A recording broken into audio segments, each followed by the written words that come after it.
Good afternoon, everybody. Thank you for joining us on our webinar series, The Unseen Impact, where we will highlight, edify, and share the leadership lessons and growth strategies of some of the brightest engineering and manufacturing minds that you may not be familiar with just yet, but you really should get to know. My name is Sean Bartley. I'm the founder of Crown Technical Staffing, a specialized engineering and manufacturing search firm based here in Atlanta, Georgia.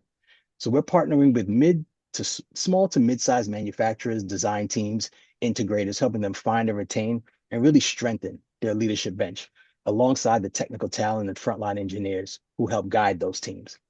And before we get started today, we're going to be really intentional. I'm big on intentionality. We're going to be intentional with our time. And I hope that you all can walk away with three things during this conversation.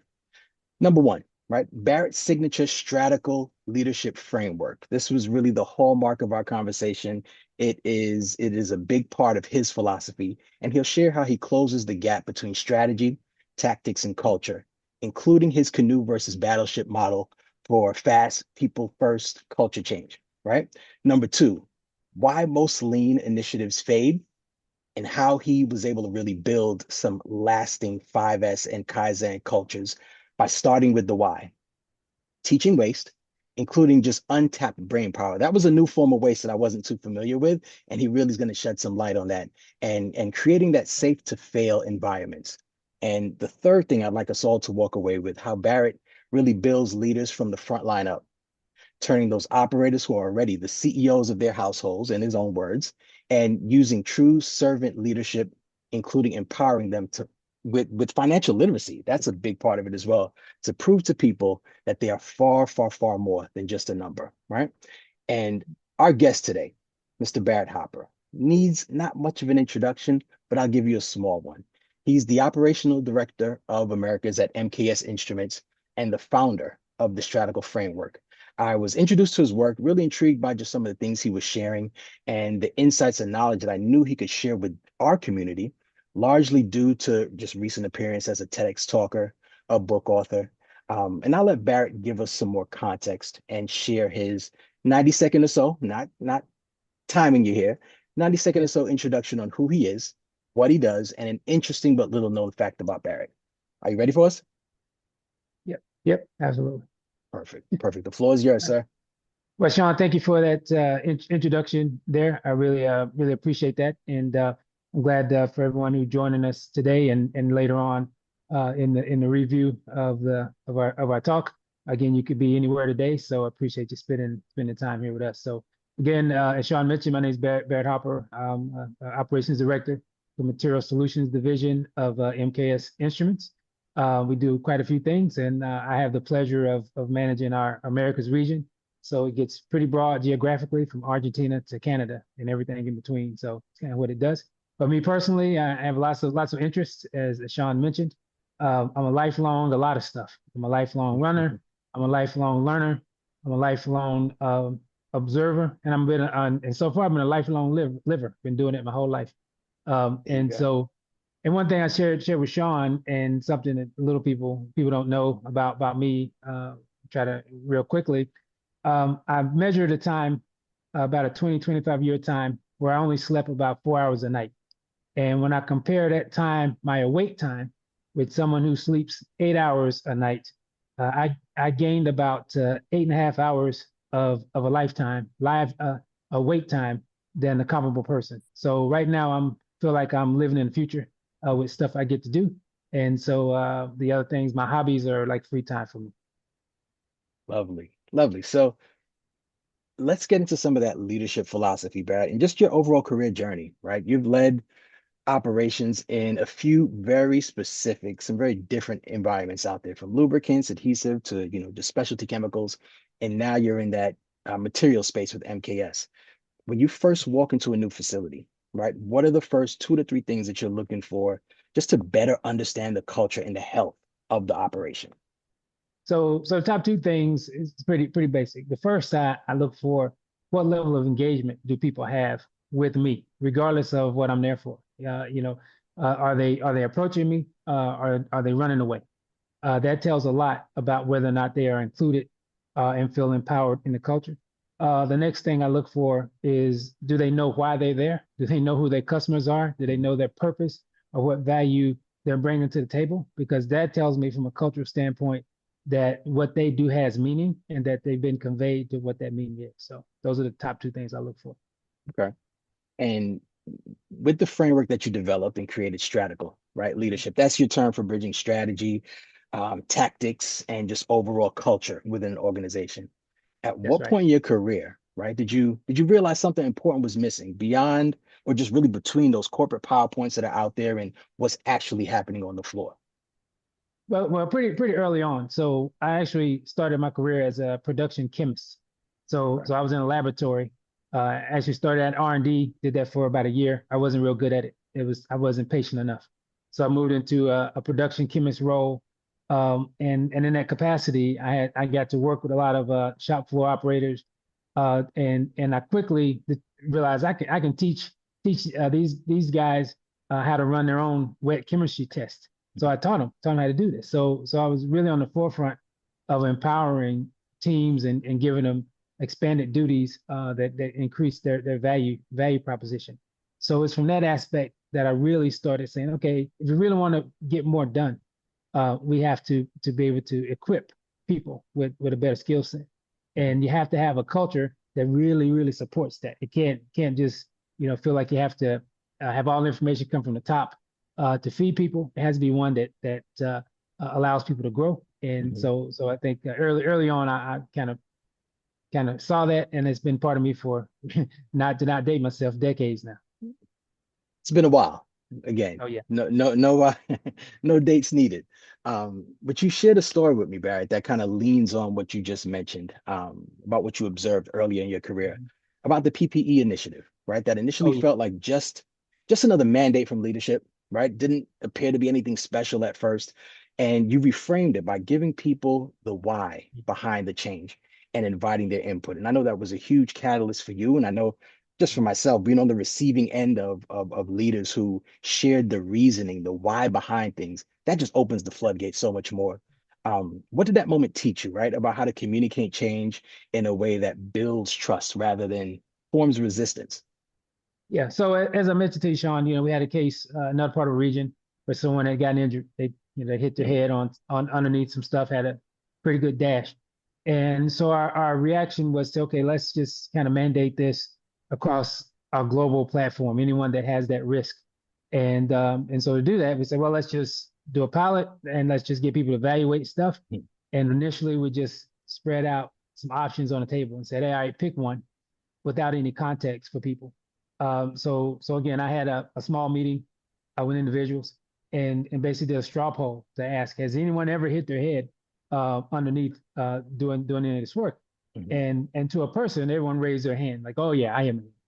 Right. But they just thought, either nothing could be done about it or Mhm, nobody would do anything about it, or in many cases they did mention something and nobody said anything. And in the past, someone actually had gotten pretty seriously hurt and there was no action taken. mhm, And so they felt pretty powerless. So I explained to them that, the whole initiative is really around getting their feedback, whether or not this is something that's necessary, whether it's mhm, something that is a big problem, and because we're there to really make it better for them, not to put burdens on them. mhm, And that changed the whole perspective from, okay, let me just take another mandate, another program, to like, you know what, my opinion is really valued. So let me give an honest opinion based on what I'm observing. And so again, it kind of hit home or hammered home the fact that the power lies into the conversation. The power lies into to really being sincere about people mattering to you. And if you're really sincere about it, people know that. If you're insincere, mhm, they know that too. mhm. But it's 100%. that sincerity that gets results. Yeah. Yeah. And you mentioned culture being a big part of that Oh yeah, sincerity, right? If leadership yeah, doesn't have that, all of this just goes out the window, right? So you're talking about the culture just more as a less of a slogan, more as the glue between the strategy and the tactics that yeah, you, yeah. put in place. Walk us through that canoe metaphor. You mentioned, Oh yeah. canoes versus battleships, and I thought that was an interesting one because it's again new concept. How focusing on one canoe at a time has helped you accelerate cultural Yeah. change in multi-site organizations. Yeah, so often, people try to say how difficult culture change is. You know, oh, it's hard to change a culture here. You know, it's like turning a battleship in the ocean. You know, it takes miles for that Hmm. battleship to turn around. And I've always been thought contrary to that because as you mentioned, I say everyone has their own individual canoe. By that, they Hmm. have their own purpose that they're there for, their own thing they're looking for, that they're their own what's in it for me in each person. So what I look at is, okay, how can I get some quick wins and start those canoes turning in the direction I need them to turn? And once you start getting that momentum, you know, even the ones who are resistant to change, they fall into the wake of the ones that are turning. So I say you turn one canoe at a time, and when you do that, you can actually make culture change on a dime. It's really not as hard as people say it is. Hmm. It's just really it's in that approach. And we're going to dig more into just some of the ways that that culture change is not necessarily hammered home at certain Yeah. organizations, right? And what you've done differently. But really, at this time, I want to ensure we're getting value, right? Because Barrett is sharing insights and frameworks. And I want to make sure that this is not just falling upon either deaf ears or non-engaged ears, right? So I want to make sure we're getting value in the three objectives that we set out in the beginning of our conversation. I hope it's getting a little clearer, right? So this is just interactive in this part. In this is part. Put an emoji in the chat. Just let us know you're following along. Share a lesson. You could type that out. Share a lesson or two that you might have gotten from the conversation so far, something that it might have sparked an interest in your mind to, hey, I want to learn more a little bit more about this. So we can have active and engaged, participation, right? I love to hear the nuggets you guys all share in the chat. Sometimes you DM me, sometimes you write about it, email, and it's always cool to hear what you're getting from it. The best way to connect with Barrett, of course, is via email. His email is in the chat as well if you're so inclined, right, to want to share your perspective, share your expertise on the next session of the Unseen Impact, my calendar, my email is also located there in the chat as well. And we're going to jump into just a few strategic insights that Barrett has shared, specifically around lean and that stratical format that you mentioned. When you're introducing lean or stratical into a new plant, right, whether it's the US, I know you've worked in Slovenia, China, all over the globe. What are just some of the first concrete moves that you're making in the first 90 days so that operators feel like this is for them and just not something done to them? Yeah, so there's a couple ways with that. So first of all, you know, lean and those type of methodologies cannot be a program. If it's just a program, then you go ahead and kill it at the door. It's Mhm. full stop. It's not going past that. It really has to be embraced as a business practice, as how you function, how you operate, and that's really tied into culture. So lean is really about an empowerment and engaging culture. That's what you want to get. So for me, I I often have what I call a town hall, but not a town hall where me just sitting on the stage and people spouting out questions or me giving Right. my agenda, but a literal town hall where we're all around in a circle in chairs and we talk. And what we talk about is why are they really there? Not because Mhm. they love the company or they like their coworkers. That's great if that's part of it. But there's a reason that they come to work every day. There's a reason Mhm. that they want to get paid because we're not working for charity. Not, They want not to at get all. paid, paid for the work that they do, but it's something that they do with that money. The money itself means absolutely nothing. It's what you're able to do with it, whether it's related to your family, something you enjoy, your hobby, a place that you go, whatever that thing is. Mhm. That's why you're there. And so I talk about that, and I talk about the fact that, you know, if we can make the workplace better, Mhm. if we can make whatever you do better, not just workplace, but it translates into life, then that's a win-win. If we can give you that one element that we can't remanufacture, and that's time, Mhm. time to do other things back, and peace of mind Mhm. that goes with that, then you're winning up and down. And then you can look at the work that you do is just a piece of life, and that you understand that your leadership and that people working with you, we understand that perspective too. So we don't want you to live and breed the work we do. We want you to have a balance and value added life, because if we're giving you that, and if I'm conveying that, then we're willing to run through a wall together. So that's really kind of how I start. That's my strategy, no matter what my role is within the Mhm. within the company. So let's expand on that new operation philosophy, right? So you've moved from paper chemicals across just very, different sectors Yeah. within, building those high performing teams, right? How do you quickly assess talent gaps? Talent gaps is a huge thing. It is always top of mind, right, for leadership. When you're assessing that talent gap and accelerating just the upskill, right, when you're taking over a new operation, what does that look like? Well, when you think about the old book, Good to Great, right? Hmm. And that philosophy talks about you want to get the right people on the bus, and then when you get the right people on the bus, then you put them in the right seat. But you got to get the right people first. So for me, the right people is almost easy to identify. Uh, and those are the ones who are inquisitive, the ones who challenge you, the ones who want to see change, the ones who have a point of contention that's high enough that they're willing to voice it and want to get something done about it. So it's that hunger in that belly. Those when you know those are the ones that your winners that you want to hit your horses up to, Hmm. because they're gonna help get you over the finish line. And when you've got those right individuals, right, because now kind of assessing the talent, seeing Yeah. what's out there, organizations then move into lean, Six Sigma, getting better, that continuous improvement part. Mhm. So I'm seeing many organizations, they're starting off strong, Oh starting yeah. off, they start off really, really strong with their lean initiatives and it fizzles out months later, Mhm. right? What have you learned about sustaining that continuous improvement momentum and what pitfalls do most leaders overlook? Yeah. So one thing is just what you just said. It becomes an initiative. It's Hmm. not initiative. It's like this is what we do. And so that has to be the start and the stop, right? This is what we do. This is how we do what we do. And now you start with that. Now you got that base, that foundation, and now we can build on that. Hmm. So for me, with lean continual improvement, it's not a start stop.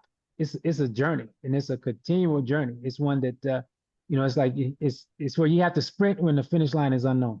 You know, Hmm. you don't know where the finish line, but Hmm. you got to sprint all the time, Hmm. and that's how you have to look at it when you do this.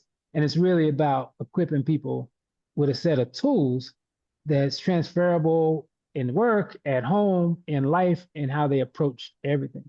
And so I try to take that, you know, um, approach when I'm talking about lean, not just giving a PowerPoint or giving things, but literally talking through examples that people do every day. Whether it's on I don't like using a lot of terms that just give a word salad, but if it's on a Hmm. gimbal walk per se, and I'm Hmm. going to where the action is, then I can actually say, walk me through your process. And then I'll point out different aspects of lean and how Hmm. that relates to what they do. And as we talked Hmm. about earlier, and we'll give an example maybe later about that eighth waste that's often overlooked. You you gave me the perfect volley, right, for the next point of the conversation, because that's something you emphasize teaching people to Yeah. see those seven classic waste. Plus what you call mental capacity waste. That's a Mhm. new one. And that's the waste of not asking for people's ideas. And I think that is key. Can you kind of share that story or share a story, right, where you're Yeah. tapping into that hidden capacity which led to a breakthrough improvement at the Yeah. organization? Yeah, I actually shared one where that wasn't being done, and then we were able to tap into that just based on the time there. So this is a few years back, but I had the pleasure of working uh, for to be charged to go to one of our customers to improve a process. Mhm. At this time, I was working in an adhesive business, and we were selling adhesive to a manufacturer who's making membranes. This was back when they're first starting to put a lot of water in bottles. That's how old I am. And and they used to run this through reverse osmosis, Mhm. and you use big membrane. You have to glue a bunch of them together, roll them up, and now you have this orifice that you run your water through, and you get filtration. And the problem the customer had in this is they were having leaks. So they have leaks, it's failure, it's rework. They gotta chunk some stuff because you can't pull it Mhm. apart and redo it. So it Mhm. costs a lot of money in even in this process. Mhm. So I was able to go there. We looked at the process. We got all the data they had on failure rates and the process stuff, and really couldn't pinpoint anything that was missing. And as we were wrapping up the session, the Kaizen event, at the end of the week, we looked at all the data, and there was one gentleman. His results were way an outlier from everybody else. The success rate from everyone was in the 80 percentile, just to make it relative. This gentleman was 98, 99%, and he worked on third shift. So at that time, I said, you know what? Let me stay a night over. I want Mhm. to I want to meet this guy on night shift and see what he Mhm. does. And so I met with him, and follow this process. And everyone did the same thing. They, put the adhesive around the membrane. They rolled up the stuff, and then they, did all the other little parts of the process. But this gentleman, he did something unique. He had a little weight, little steel weight in his pocket. He put the weight on the end of the membrane, and he kind of held it flat. And then he did the rest of his gluing, and that actually increased his success rate exponentially. And so I talked to him. I said, "Hey, where did you get this from?" I think he was from the Philippines. And he said, "Well, we used to roll banana plant leaves, and make stuff out of them." He said, "And when we did that, we'd have to flatten them up, and we'd put a rock on the end of the banana things, and that would keep them from, that way we could process them." And no one ever asked him, why your success rate is so high. No one ever asked him, what was the magic behind he was doing. Nobody even asked him, why is he using this weight? Right. He's just doing it on his own.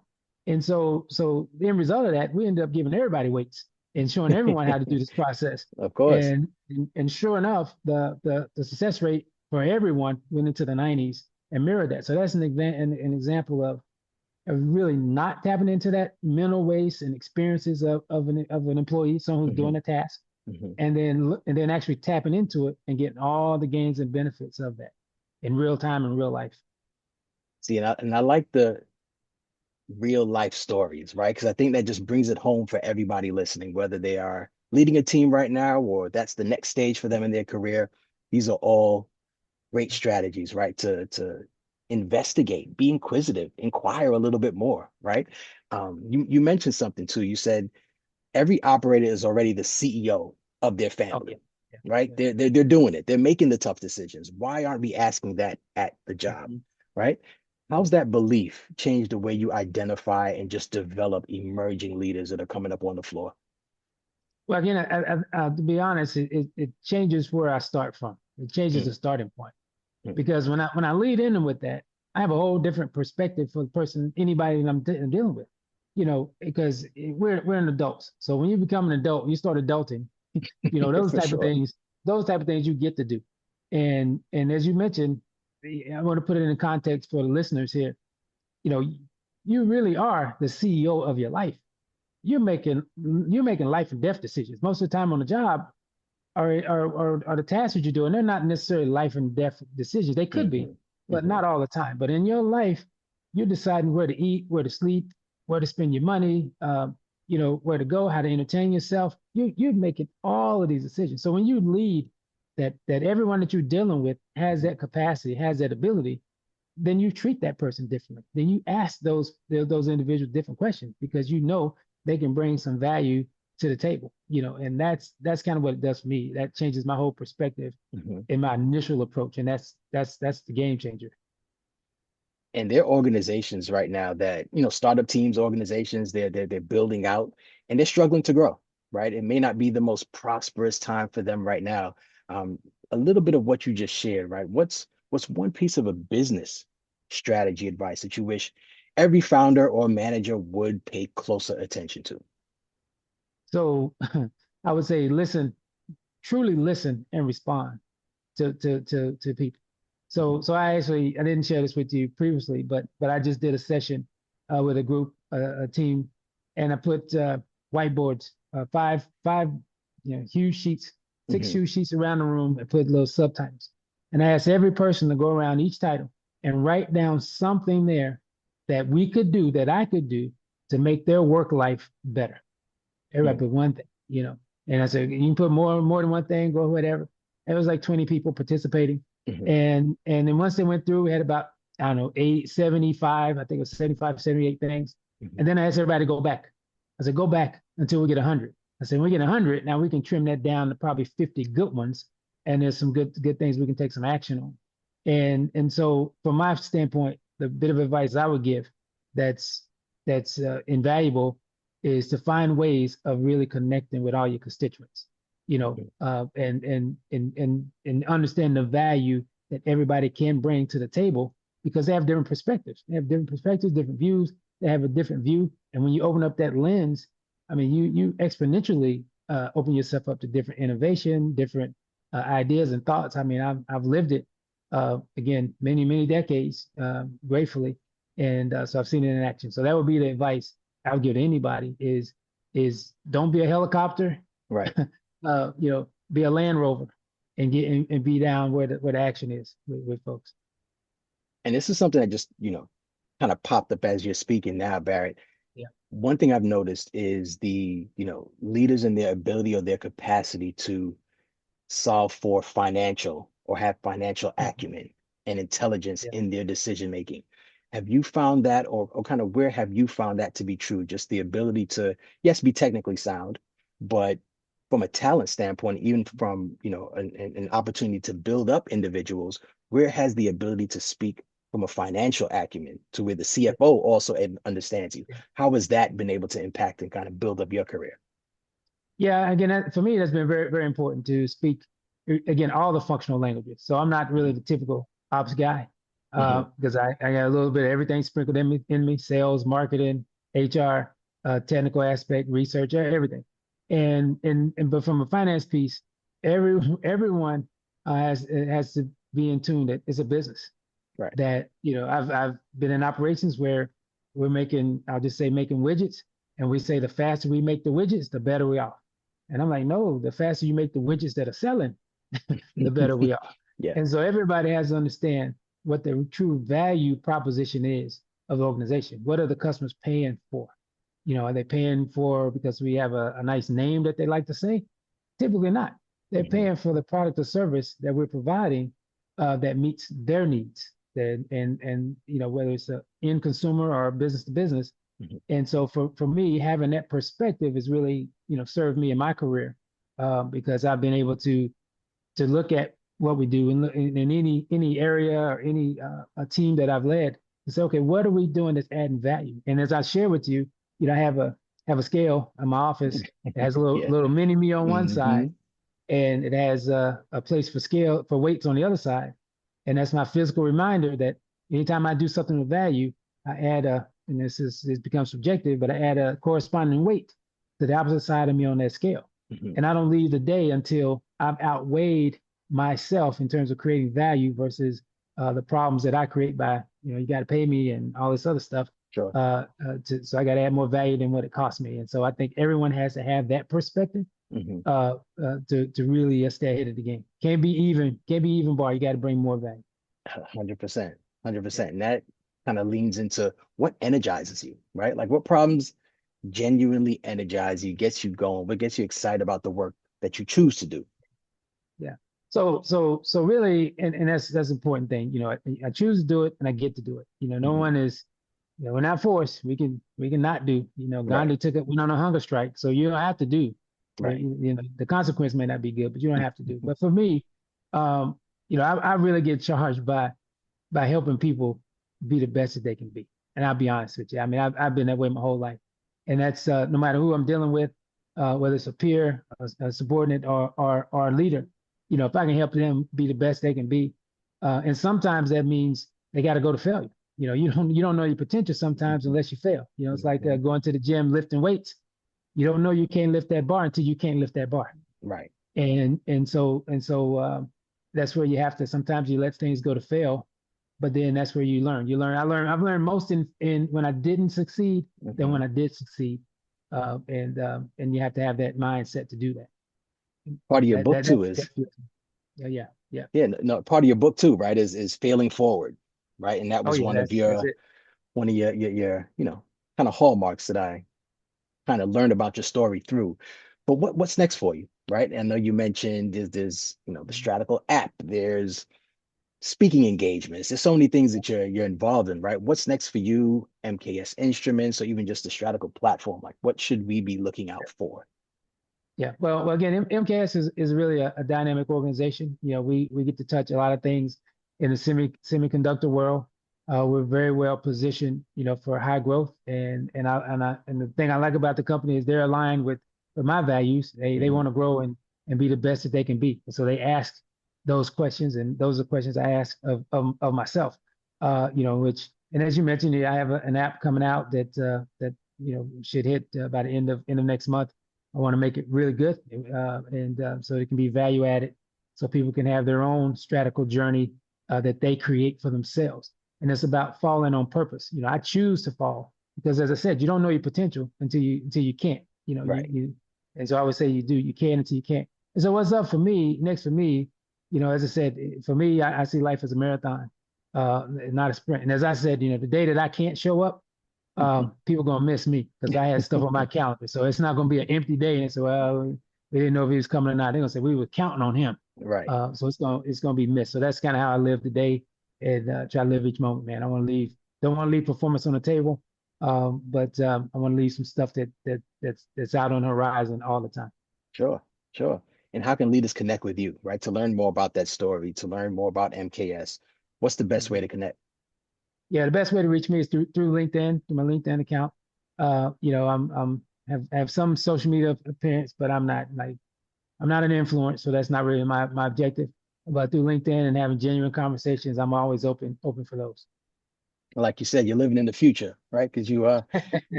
you mentioned counting out the hours, man. That's an important, or at least just a really unique perspective, right, on just managing your own time. And I appreciate the conversation, Barrett. I think, at least I hope, right, that this conversation has at least enlightened, has at least, Yeah. struck up conversation with those that are listening, whether it be today or they, choose to tap in a year from now, on YouTube on our channel, they'll still be able to hear and kind of glean insights from what you're sharing. So I do appreciate the conversation. Barrett's information is in the chat. You can catch him on, as he mentioned, his LinkedIn page. I've got his email address there as well. And if you'd like to connect with me, have a deeper dive conversation, just as to how we might be able to strengthen the leadership bench of your organization, or at least introduce the right engineers and manufacturing leaders, and frontline engineers to your team, more than open to have that conversation. Stay tuned for Unseen Impact. What we've got coming, we've got a lot of guests in the pipeline, and people who would like to share their expertise, and I will be posting about that shortly and soon. So again, Barrett, I really appreciate the Yeah. conversation. Thank you so much. Any closing words for you? No, Sean, again, I appreciate it from you as well, man. Thank you for your time, and hopefully we stay connected here as you continue to drive this platform. I'll definitely be following it and give you any support that I can on my side. So thanks again. Sounds like a plan. Barrett, everybody, take care. Thank you.